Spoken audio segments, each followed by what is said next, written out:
hockey analytics for women's hockey. Carleen, take it away. Okay, let's get started. I'm Carleen Markey. I am a physics PhD student at Carnegie Mellon University, and I do women's hockey analytics on the side. This is my latest project, keeping count, archiving women's hockey analytics for accessibility. If you'd like to follow along with the slides for yourself, there are a lot of links in there you might want to check out. You can find these on my website at carleenmarkey.com/hockey. So this presentation was not a solo effort. It was done in conjunction with a lot of help from these 9 people. Alyssa Longmuir, Mike Murphy, Ann Nguyen, Nick Stube, Anna Severn, and Jessica Ross are members of the women's hockey analytics community who helped out a lot with leading and taking point on many parts of this project. And they did a great job. Prashant Iyer, Mike Gallimore, and Mike Vale are all members of Meta Hockey. In the case of Prashant and Mike, they were the co-founders of Meta Hockey that made this project really, actually happen and fulfilled the end goal. It really takes a village, so thank you to all of them. So speaking of why this project happened. So over the last 2 years, there was a big influx of women's hockey analytics projects. First through the Big Data Cup last year. This was the first annual Big Data Cup where Stathletes released a set of never seen before player data, I think for the OHL and for women's hockey. And there were, of the 72 entries, I think over 30 were for women's hockey, using the women's hockey data. Additionally, we also had the first annual Women's Hockey Analytics Conference in July 2021. This is something me, Mike, and Alyssa put on, and it resulted in dozens of new presentations of new research. There was also, this year, I think the judging is actually happening right now, the Big Data Cup 2, which started in March and ended, I think, last week or the week before. And that is a follow-up to the first Big Data Cup, and we hope to see a number of new projects being published from that in the women's hockey space, as the data for that was entirely women's hockey data. Very exciting. Additionally, there was the Women's Hockey Analytics, or there is going to be the second Women's Hockey Analytics Conference. Once again, we're going to have a couple dozen new projects, both in association with Wacky Hack through something we have going called Project Partner, as well as the presentations during the conference itself. So we've had all of these new works, and we're going to continue having all of these new works, but it's getting kind of hard to go back and refer to the individual ones because there's just so many of them now. Like, you can't memorize them all and search through them yourself, which is not a good and bad thing, I guess. But anyway, you can't go back and search them for yourself because there is no central repository for works in women's hockey. So I'm an astronomer. We use, in astronomy and astrophysics, we use something called the NASA ADS system, which is a system that collects all of the papers and various bits of research and conference presentations in astrophysics and puts them, all the links to them, as well as the abstracts, in one place. It's completely searchable by almost any fact or any aspect of the project you can think of. Year, author, subject, keywords, a telescope it's associated with, etc., grant, so many things, so many details that you can search by. And there's nothing like this in women's hockey. There, as I said, there's at least 50 new projects in the last 2 years alone, and there's a growing need for something like this now that we have all of these events with new papers and such, and also ones coming up. Additionally, the Big Data Cup 2 happened last year, and when I was thinking about it, I think last July, I was like, oh man, there's going to be a ton of new people coming into the field that need introductions to what's already been done, so we don't, retread the same ground, and we continue building off of previous work and really making that full connection between researchers, data, and their projects. So there have been websites attempting to fill this gap, such as evenstrength.com, CWHL Tracker, Their Hockey Counts, and Pick224. However, these projects and these websites are primarily all data sites. There are no research or project or like community member repositories. For instance, like Even Strength covers or covered, I guess, previous seasons of the NWHL, now the PHF. The CWHL Tracker has data from CJWHL. Their Hockey Counts has all sorts of international tournament and CWHL, PHF, and other NCAA data. Pick224 has SDHL data and D3 and NCAA D3 and D1 data, but again, no projects.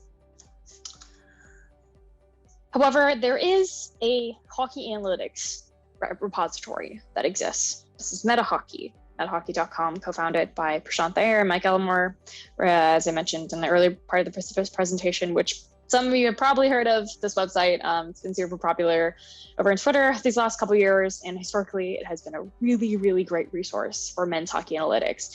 And some really fundamental works have been archived on this site dating all the way back to 2001. However, it really hasn't served the same kind of importance and the same kind of place in the women's hockey analytics community for a couple of reasons, which we'll go into now. First off, there is a severe lack of women's hockey analytics projects on this website. I took this screenshot from the Wayback Machine of a snapshot in December 11th of 2020. And there's a grand total of 6 entries from the total 713 entries. Only 6 of those are women's hockey analytics projects, which is extremely disappointing to see, because I know by 2020, I had at least 3 major projects out there that people were using and referring to. And there's also stuff like Nayan Patel's hockeyanalytics.com, which holds NCAA stats and various advanced stats projects. Additionally, I know that Mike Murphy and Alyssa Longmire and Giants in the Crease all had way more articles and data repositories and projects by December 2020 than what is listed on the site. So again, we've filled with MetaHockey, we've filled the need on the men's hockey side for a centralized repository, but really haven't gotten there on the women's hockey side. Some additional problems that are kind of specific to people getting to women's hockey analytics. Specifically, women's hockey has a higher barrier of entry in general for both fans and analysts. And specifically regarding MetaHockey, the navigation of this site really doesn't help with that barrier, the really high barrier of entry. For example, the category definitions are way too stringent for women's hockey projects. A lot of women's hockey projects end up on really, really informal blog posts that you sometimes, they don't really fall under the definition of articles, or stuff is completely explained in a tweet thread. This is not necessarily peer-reviewed research, but it is still research that people are doing out there that deserves to be bookmarked in some way, right? Additionally, it takes at least 3 clicks to get to the articles/books part of the website. And there's also no women's hockey specific tags. There's only a tag that refers to these projects as women's hockey projects. There are no tags for leagues such as the PHF, the SCHL, the PWHPA, etc. Whereas the men's side tags both the NHL, the KHL and a bunch of other, various juniors leagues in the AHL. So, you can't drill down and look at specific league-specific projects, which is really unfortunate. Finally, the submission system is pretty inaccessible. You either submit through the website itself by filling out a bunch of fields yourself, and the fact that you have to remember to do that, or you tag them on Twitter, like at metahockey.com or at metahockey, I have firsthand knowledge that does not get checked. These problems really aren't women's hockey specific, but they present the most problems to this community. So we have a bunch of halfway there solutions for repository, and there hasn't been a very obvious push for change over the last couple of years. So when I looked at this problem, I was like, okay, how do we fix this? And ultimately the answer, with a lot of research problems that you end up with, is you just fix it yourself. So I recruited all of the people that I listed as pro credits, and we together chose MetaHockey as kind of the jumping off point, I guess, to making this effort to create this centralized repository, just because it seemed the closest to getting to that goal of making a women's hockey project centralized repository. And the other sites really served a very specific purpose, whether that be for like the PHF or these certain doing data for these certain leagues. So we just wanted to fill out that empty space in MetaHockey, and help them fulfill their goal of being a hockey analytics repository rather than just a men's hockey analytics repository. So like I said, there are quite a few barriers to accessibility, and we're in this project we were not able to address all of them just because of the time constraints that we had. The Big Data Cup 2 was coming up in a couple months when we were sitting down to work on this. So we decided, okay, the most important thing is to get women's hockey analytics projects on this site, and the other problems like the website navigation and such can be fixed later.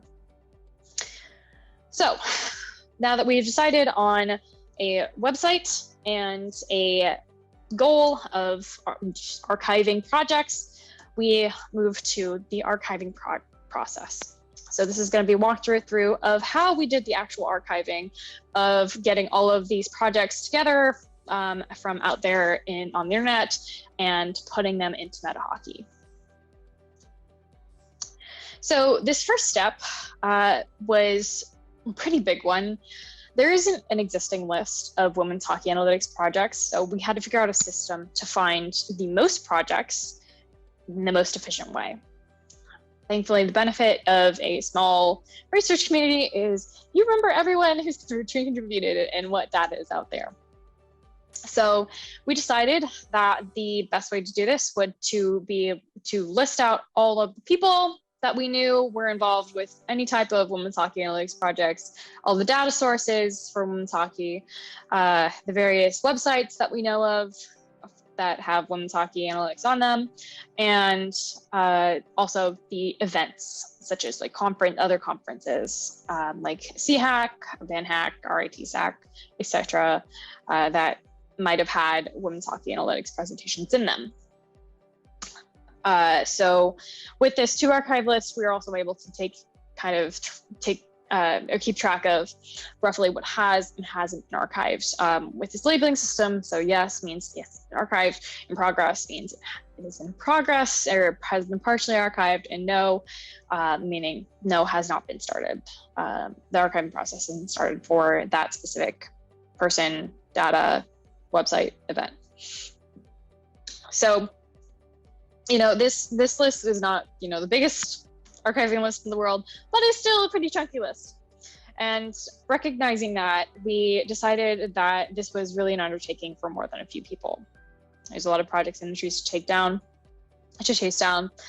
So last July, you can see the screenshot from my presentation from the Women's Hockey Analytics Conference, putting out a call for interest at an event that we ended up holding in October to basically go through all these entries in our To Archive spreadsheet, chase down those projects associated with them, and put stuff in a spreadsheet to then go onto MetaHockey. So in late October, we had this, it wasn't a day-long event, it was just a couple hours where everyone who was interested hopped on Zoom. We had people who were women's hockey analytics experts on there available to help people who were not experts to, better categorize, just to be able to help categorize things, add keywords, ask if what kind of does this count as a project code repository, or does it count as a data source, etc. And there was a pretty good turnout. I think we had somewhere between 5 to 10 people, which, is for the size of our community is pretty good. And I really would like to thank all of the volunteers that turned up and helped out with that, because they helped this presentation and project happen. So because we had non-expert volunteers that were archiving this, and not everyone not everyone has the Google skills. We needed a standardized process to hunt down projects and note down details, etc. So in theory, each project and data source, in person, and event gets investigated to the same extent. I'm not a graphic designer. I came up with this process and this document, so it is not digitized. I apologize for that, but it worked. So to summarize, basically, that data collection process that I came up with for the people, the events, and the data sources, this is the rough workflow. You chose someone or something from that To Archive list, and you would try to get a list of projects related to that thing from the provided official channel on the To Archive website, which would have been the person's website, the conference website, etc. If you couldn't get a full list of projects related to that thing, you would Google in various ways, in various combinations, Twitter search, etc., until you found the related projects and relevant details for making project entries. You'd note down those details for projects that could be entries, and then you moved on to the creating entries spreadsheet, the creating entries part of this document, excuse me. And this was another workflow that once you had all your little projects in the list, you'd work through this workflow to turn each one of those projects into an entry into MetaHockey. And the flow of that was essentially you would make a new row for each project in our spreadsheet of entries, which you'll see in a moment. You would pick a category for it. You would format the link and the title for reporting into MetaHockey. You would choose some relevant keywords from either a pre-selected or a preset list and a win scraped from the MetaHockey website, or you would add your own. And then you would list out the primary credit, list the year, and then run the link through, I think it's called archive.ph, which is basically a website that takes a snapshot of the website at the time that you enter it and preserves that. Essentially, we hope for eternity. We'll see if that works out for that website, but that's the idea. So once everyone went through all of the projects that got archived or are in process of being archived, or were in process of being archived, and ran through the creating entries for each of them, we ended up with this spreadsheet of entries that would be ported into the MetaHockey website eventually. As you can see, there's category, the drop-down list of category, the category chosen from a drop-down list, which came from the MetaHockey website, the formatted title and link, and then moving to the kind of right side of the spreadsheet, we had the keywords, which came from either preset list as mentioned or were added, the credit for the project, the year the project was published, and then the archived snapshot. So now that we have these 99, we ended up with 99 new entries, which totaled for over 100 It totaled for over 100 women's hockey analytics projects of the 800-ish projects on MedHockey, which is very cool. It's good to kind of take a look at all of these entries and projects that have been done over the years, and basically do some data crunching, which is more my wheelhouse than archiving is. So the first thing I wanted to look at was a breakdown of the categories. If you remember that spreadsheet of entries, you would choose a category for the project that was most relevant. And unsurprisingly, articles were the most relevant thing. These things, we'll go through what these types of things are in a moment, but again, unsurprising, just because, like, the point of doing analytics is to, do projects and write articles about them. The second most popular categories, kind of combined, were raw and compiled data sources. Again, this is unsurprising to me because women's hockey data tends to be easily lost. I think the IHF basement flood is kind of infamous at this point. You can DM me on Twitter if you want the details of what happened on there. But it's we've become, in the women's hockey analytics community, we've kind of become hoarders of data, and it's very important to preserve this data because you don't know when it's going to either go down or get lost again in a basement flood. The next popular category, which again is a little surprising given the prevalence of websites in men's hockey analytics, are websites. I think this has happened. There have been so many websites because there is no central repository for people to put their work. So they just put them up on their website and call it a day. Or, they have their Tableau profiles, etc. And then the last two categories, books, project code repositories, and conferences, like that, the small amount of those aren't surprising me, just because people don't really have time to publish books. Project code repositories usually are associated with articles and don't usually stand on their own. And there haven't been a lot of conferences in the past couple of years there haven't been a lot of conferences over the time men's hockey analytics has existed that have included women's hockey analytics. There have been, as women's hockey analytics has grown, particularly me and Alyssa Longmire and Mike Murphy have presented at various presentations over the last, I think, 3 or 4 years. So just quickly running through some examples of articles. I thought this would be good to see for those of you unfamiliar with women's hockey analytics. These articles could be blog entries, such as Aging Curves in Women's Hockey, the NWHL edition by Ben Howell, hockey news articles, such as the Women's Hockey Analytics Primer. You can find that on the Ice Garden, or conference presentations.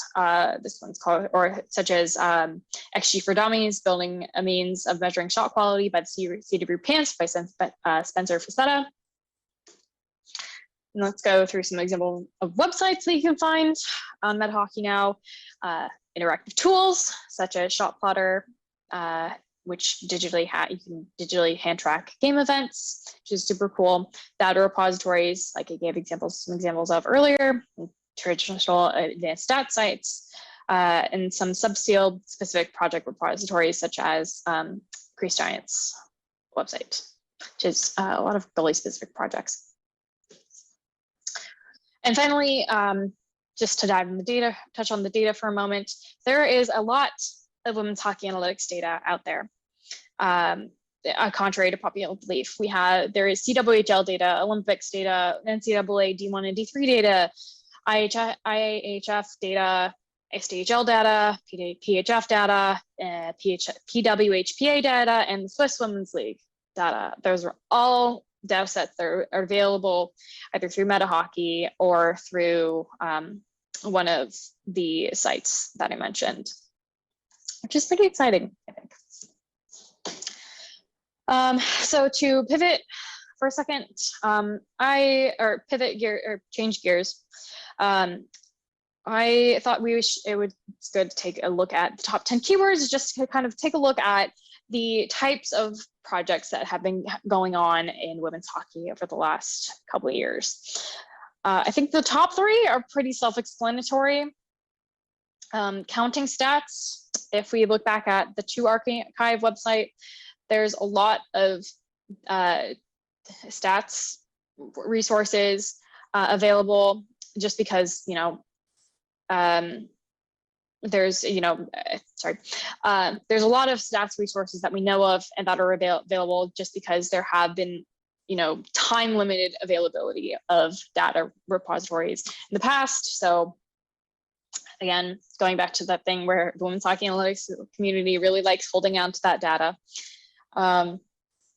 So that we end up with a lot of counting stats in this repository. And then going back to this chart, the NWHL/PHF and the CWHL, their popularity also doesn't surprise me, because these 2 leagues have stats that are the most easily accessed by people. So various other leagues like the SDHL, the Finnish Women's Hockey League, the Russian Women's Hockey League, it's almost impossible to find stats for them.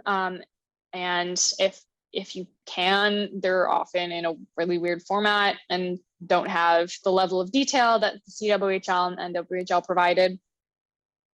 So it tends to be really popular to work with data that's available.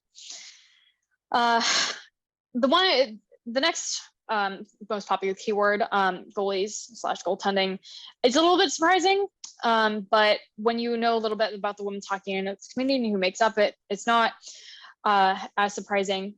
So Jeremy, who is at Crease Giants on Twitter, has been working since I think 2014 or 15 to archive various women's hockey goalie data for the CWHL, the PHF, and the SDHL. So he has a bunch of resources and projects on that. Next most popular one, the Big Data Cup, also pretty self-explanatory given the popularity of it last year and this year. So it's going to show up a lot in the data. And then the last 3 keywords, the last 4 keywords, excluding the NCAA, XG, the shooting and shots, and then the passing keywords. These are all following trends in men's hockey analytics. These are 3 on the slide here. We have 3 really impactful projects from the last couple of years: the Evolving Hockey XG model, the All 3 Zones projects, and the Bayesian space-time models for expected possession added value. All of these projects in men's hockey analytics have made a really big impact and have kind of like followed/led trends on that side. And it's good to see that kind of trend reflected in women's hockey analytics work, because it means that the development of women's hockey analytics is keeping up with men's hockey analytics, despite the smaller number of people and the more limited data set. And the last thing I wanted to point out is that there is exponential growth of these projects year over year. From 2014 to 2021, there is this really lovely exponential growth curve. If we ignore 2020, which there weren't really any leagues operating in most of 2020, so no data to work with, no projects. But ignoring 2020, women's hockey analytics year over year has only increased. And I know for a fact that this year we're already going to exceed 40 projects, and this field is only going to get bigger. So my honest recommendation is to better get on this trend now at the beginning, rather than being caught off guard later, as some men's hockey clubs have been in the NHL after the analytics revolution of 2015 and 16. So join us. Okay, so the overall takeaways of this project that I want you to walk away with is that there are now over 100 women's hockey specific entries on metahockey.com. We have fulfilled our goal of creating this central repository of women's hockey analytics projects. Of course, there still needs to be future reconfiguration of the website, and that is planned. But now we have the resources available for future work to build on. We have demonstrated a continued growth of women's hockey, or a joint continued growth of women's hockey and its accompanying analytics. So really should get ahead and hire analysts for women's hockey teams. So thank you. Again, I'm Carleen Markey. You can find these slides on the website. Thank you to LINHAC for inviting me and making this happen. And I'm happy to answer any questions live.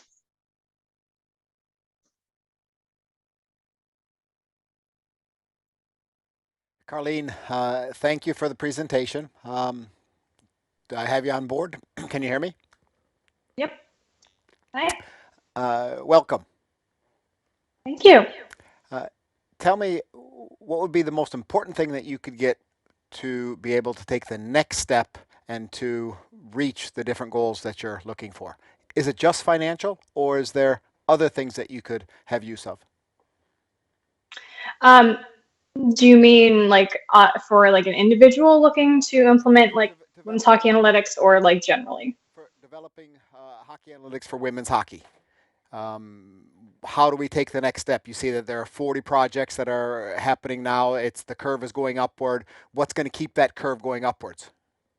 Yeah, and so I have this philosophy that there's this like self-perpetuating cycle where people, data, and projects all feed into each other, and we have the data and we have the start of this exponential growth in projects. But we really need people to, jump in and really bring their own perspectives into the field. Just to, bring in new ideas and grow like men's hockey analytics has over the past 5 years. So I really think that's kind of the next step going forward. Just now for me, hockey analytics is math, and a lot of math.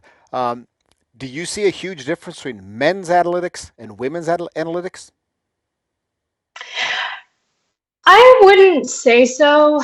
I think in terms of like methodology, I think it's mostly the same. We're all going through the same kind of like math and science experiments. But on the women's hockey side, kind of like I talked about in my presentation, we try to be more accessible to non-traditional analytics people.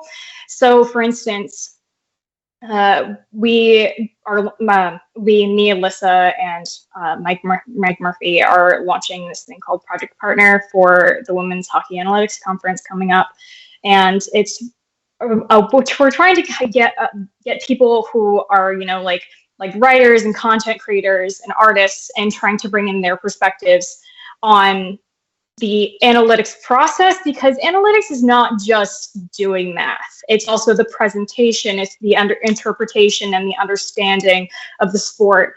So it's all kind of being meshed into one pot, right?